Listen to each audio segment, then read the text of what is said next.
in Banjul, my friend can tell you about certain things that we've discovered.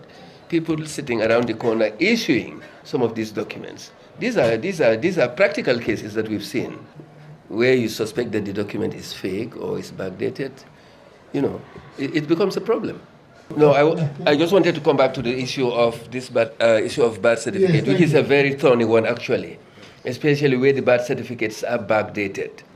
And we have come up in instances where we see that some birth certificates have the same serial numbers, and others have the same, let's say it is two. There was one that we picked up, 315, and it is 123. They followed one another. So these are some suspicious cases that we've seen. And we've seen also where there have been alterations on the birth certificates.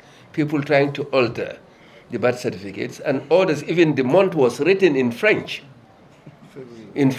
February, and I photocopied and shared that in the team. So there are some instances, where we have to use our judgment when we think that these documents are suspicious. We don't have right to interview, but we probe and we scrutinize, because this is to ensure that what we have in the database would enhance the integrity of the process, and that we do not feed into the database. In Banjul, my friend can tell you about certain things that we've discovered. People sitting around the corner issuing some of these documents. These are practical cases that we've seen. So it is a very difficult one. The law says that you come with a birth certificate.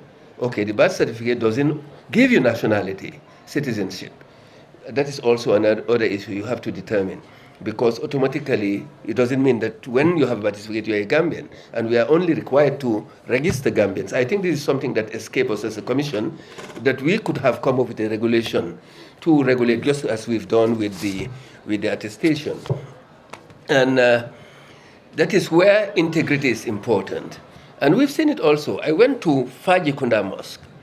I was called, and they wanted my supervisor to go and report to the police to give a statement about an issue.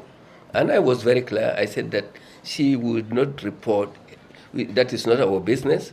We've done the needful to make sure that we protect, the integrity of the registration process. So what follows is not within our powers when it comes to enforcement of the law, and we don't have those powers when it comes to arresting, prosecuting, and all that stuff. But there are practical cases that we've seen in the field, and which have been the subject of discussions among us commission members. It's across the country. So that is why actually some of the cases some of my staff have been liaising with Mr. Fati to try to ascertain, the authenticity, because documents can be valid but not authentic also. And I think, where you suspect that the document is fake or is backdated, it becomes a problem.